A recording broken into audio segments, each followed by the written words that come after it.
दोस्तों, स्वागत है आपका हमारे YouTube चैनल में। दोस्तों, एक बार की बात है जब नारद जी नारायण नारायण का जाप करते करते यमलोक पहुंचते हैं। वहां नारद जी यमलोक के देवता यमराज को सादर प्रणाम करते हैं। यमलोक के देवता नारद जी का यमलोक में स्वागत करते हैं।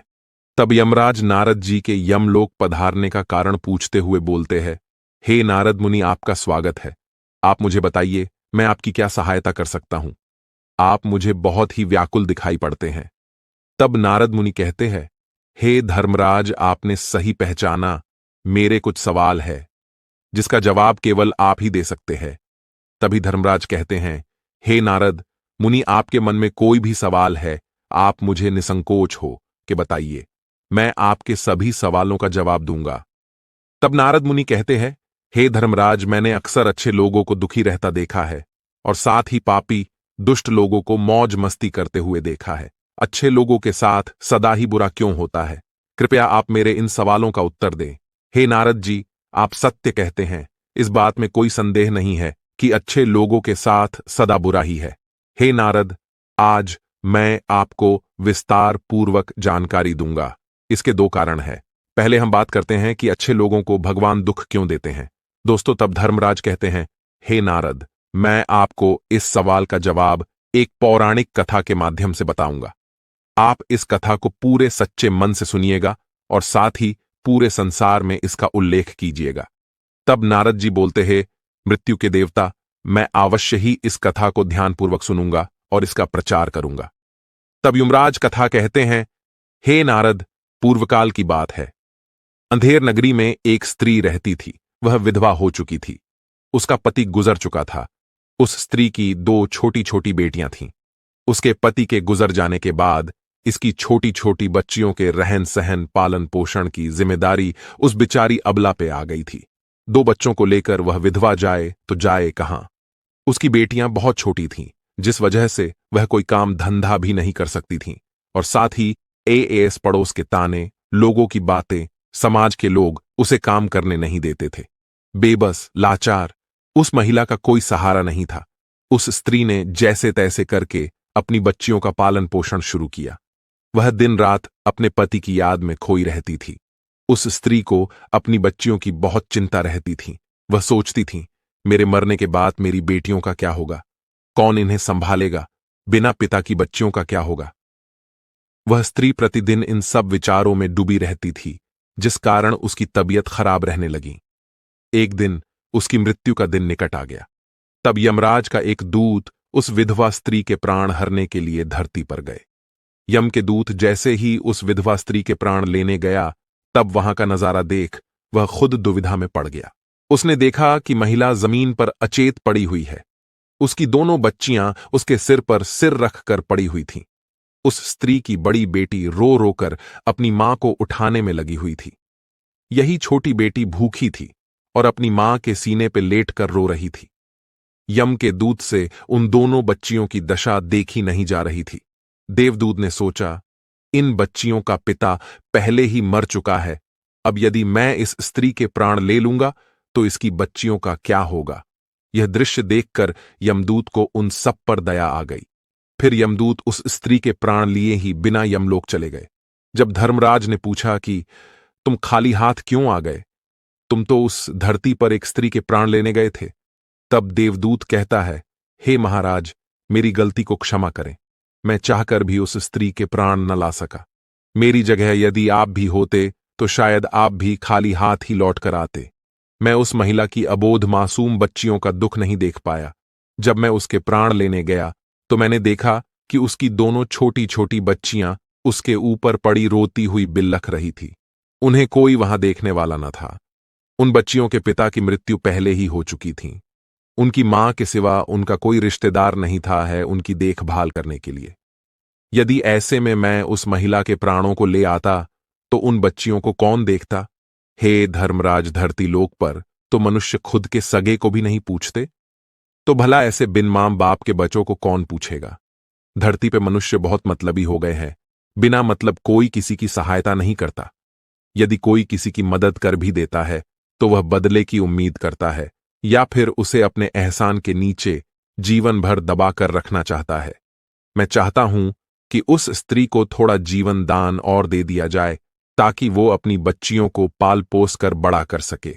यमदूत की यह बात सुनकर धर्मराज ने कहा, ईश्वर की बनाई हुई सृष्टि में कोई कैसे आयु घटा सकता है और ना कोई बढ़ा सकता है। न तुम किसी को जीवन दान दे सकते हो, न समय से पहले मार सकते हो। ईश्वर जो करता है सबके साथ अच्छा ही करता है। तुम कौन होते हो इसे बदलने वाले? तुमने उस ईश्वर के नियमों का उल्लंघन किया है। हे दूत, तुमने बहुत बड़ा अपराध कर दिया है, इसलिए तुम्हें इसका परिणाम भोगना ही पड़ेगा। जाओ, जिस धरती के मनुष्यों से तुम्हारी ममता है उसी पृथ्वी पर मनुष्य बनकर अपना पाप भोगोगे। ये मेरा श्राप है। वो धरती लोक पर मनुष्य शरीर में आ चुका था। उसके शरीर पर कोई वस्त्र नहीं थे। मृत्यु लोक का एक नियम है कि जब कोई मनुष्य जन्म लेता है तो उस समय वो नग्न होता है। इसलिए वो बिना कपड़ों ही एक सड़क के किनारे ठंड में पड़ा था। उसे देख एक मोची को उस पर दया आ गई। वह मोची अपने बच्चों के लिए वस्त्र खरीदने जा रहा था। पनरतु उस दूत को नग्न अवस्था में देख उस मोची को उस पे दया आ गई। वह मोची अपने बच्चों के लिए वस्त्र खरीदने जा रहा था। पनरतु उस दूत को नग्न अवस्था में देख उस मोची को उस पे दया आ गई और उनसे अपने बच्चों के लिए वस्त्र न लेके उस दूत को कंबल दे दिया। उस समय दूत कहता है, हे भाई, आपने मुझे कपड़े देकर मुझ पर बहुत बड़ा उपकार किया है, लेकिन मेरा ना तो कोई घर है, ना परिवार है, ना ही भोजन का कोई साधन है। तब मोची बोला, हे भाई, तुम मेरे घर चलो, मैं तुम्हारी देखभाल करूंगा और तुम मेरे काम में हाथ बटा देना। वह दूत मोची की बातों को स्वीकार करते हुए मोची के घर पहुंचा। मोची की पत्नी ने अपने पति के साथ एक व्यक्ति को देख बहुत अचंभित थी। उसने देखा उसका पति खाली हाथ घर लौटा है, जबकि वह तो अपने बच्चों के लिए नए वस्त्र लेने लिए गया था। मोची की पत्नी क्रोधित होकर बोली, क्यों जी, आप तो बच्चों के लिए कपड़े लेने गए थे और खाली हाथ आए हैं। इस प्रकार वह अपने पति से लड़ाई करने लगी और अपने पति को बहुत बुरा भला कहने लगी। उन दोनों पति पत्नी की लड़ाई देख यमदूत जोर जोर से हंसने लगा। उसको हंसता हुआ देख दोनों पति पत्नी ने उससे पूछा, क्या हुआ तुम्हें, तुम इतना जोर जोर से हंस रहे हो? तब दूत ने बोला, मेरी हंसी का रहस्य मैं आपको अभी नहीं बता सकता, समय आने पर मैं तुम्हें स्वयं बता दूंगा। मित्रों, देवदूत मोची के घर में ही रहने लगा और कुछ ही दिनों में उसने मोची का सारा काम सीख लिया। उनकी जूते और चप्पलें खूब बिक रही थीं। चंद दिनों में ही मोची धनवान बन गया। दूर दूर तक उसके जूते प्रसिद्ध हो गए थे।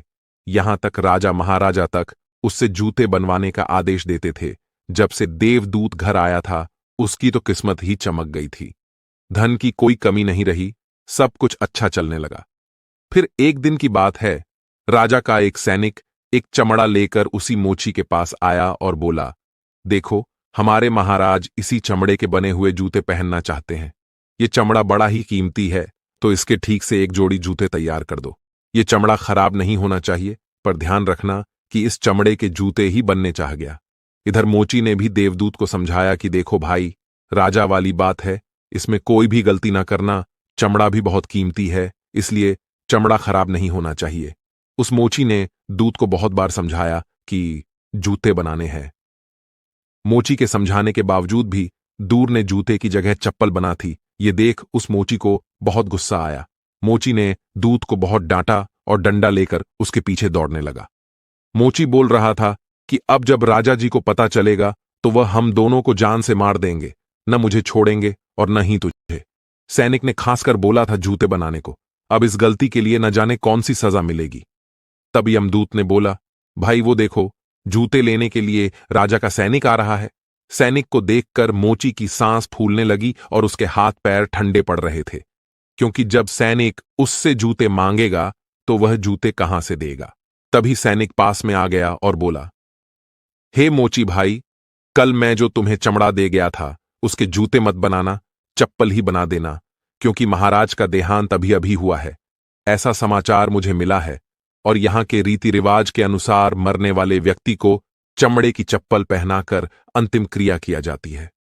सैनिक की बात सुनकर मोची को ऐसा लगा जैसे मरे हुए शरीर में प्राण आ गए हों। उसके हाथ से डंडा छूटकर जमीन पर गिर पड़ा और उसने देवदूत के पैर पकड़े और माफी मांगने लगा। देवदूत, मोची की इस हरकत पर खूब जोर जोर से हंस रहा था। मोची ने पूछा, भाई, अब तुम क्यों हंस रहे हो? तब देवदूत बोला, हे भाई, समय आने पर मैं अपने हंसने का कारण बता दूंगा।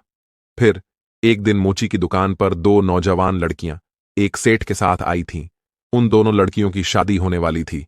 वह अपने लिए जूते का नाप देने आई थी। उन लड़कियों को देखकर देवदूत ने उन्हें पहचान लिया कि यह वही लड़कियां हैं जिनकी मां के प्राणों को न ले जाने के कारण आज मैं अपने किए की सजा भोग रहा हूं। पर यह लड़कियां तो अब जवान हो चुकी हैं, काफी सुंदर भी है, किसी अच्छे घर में पली बड़ी मालूम पड़ रही है। जब यह यमदूत ने जानना चाहा, तब उसे जान पड़ा कि इनकी मां इन्हें बचपन में ही छोड़कर चल बसी। इनका कोई सहारा नहीं रहा, पिता की भी मृत्यु हो चुकी थी। तब सेठ ने कहा कि मैंने इन्हें गोद ले लिया है। मेरे पास करोड़ों की दौलत है, पर दुर्भाग्य से मेरा भी कोई नहीं है। इसलिए मैंने इन्हें पढ़ा लिखा कर इनकी परवरिश की है और आज बहुत ही बड़े घराने में इनका विवाह करने जा रहा हूं। लड़कियों के भाग्य देखकर यमदूत सोचने लगा कि परमात्मा जो करता है अच्छा ही करता है। यदि उस समय इनकी मां नहीं मरती तो ये दोनों भयानक गरीबी भूखमरी में पड़ी रहती। इनकी माता की मृत्यु के कारण ही यह आज इतने ऊंचे और बड़े घराने की हो गई है। इनका विवाह बड़े खानदान में होने जा रहा है। यह बात सोचकर पहले की अपनी मूर्खता को याद करके देवदूत जोर जोर से हंसने लगा। अब वो 3 बार हंस चुका था। तभी मोची ने पूछा, हे भाई, अब तुम किस लिए हंस रहे हो?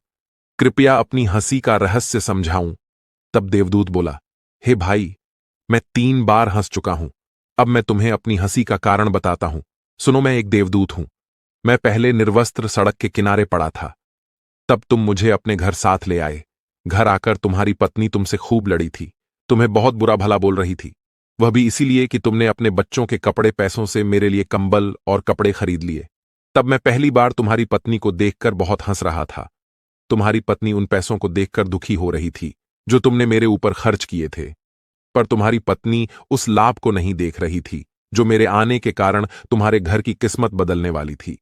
दूसरी बार मुझे हंसी तुम्हारी मूर्खता को देखकर आई जब तुम राजा के जूते न बनाने के लिए दे दिए थे। उस समय तुम राजा के जूते के बारे में सोच रहे थे, पर तुम्हें यह नहीं मालूम था कि राजा के साथ में क्या घटना घट गई है, जो राजा को जूतों से अधिक चप्पलों की आवश्यकता पड़ गई है। हम वही देखकर या सोचकर खुशी मनाते हैं जो हम देखते हैं, पर हम उसे नहीं देख पाते जो हमें दिखाई नहीं देता। परंतु होता तो वही है जो भगवान चाहते हैं। कई बार हमारे साथ अच्छा होता है, पर भविष्य में हमारे साथ बुरा हो जाता है। उस घटना को हम नहीं देख पाते।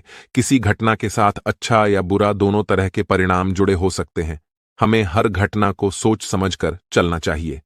तो अब हम बात करते हैं, अच्छे लोग दुखी क्यों रहते हैं? इसके दोनों कारण यही है। पहले तो अच्छे लोगों के साथ बुरा इसलिए घट जाता है कि बाद में उनके साथ अच्छा हो सके, और अच्छे लोग के साथ बुरा होता है। अच्छे लोगों के साथ पहले बुरा, फिर बाद में अच्छा होता है और जीवन भर सुख की प्राप्ति होती है।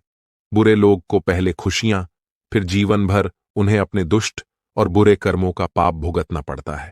तो दोस्तों, उम्मीद करते हैं आपको हमारी आज की वीडियो पसंद आई होगी। अगर वीडियो अच्छी लगी हो तो वीडियो को लाइक शेयर जरूर करें और साथ ही हमारे YouTube चैनल को सब्सक्राइब जरूर करें। कमेंट बॉक्स में जय श्री कृष्ण राधे राधे जरूर लिखें। दोस्तों, आज के लिए बस इतना ही। तो मिलते हैं अगली वीडियो में, तब तक के लिए धन्यवाद।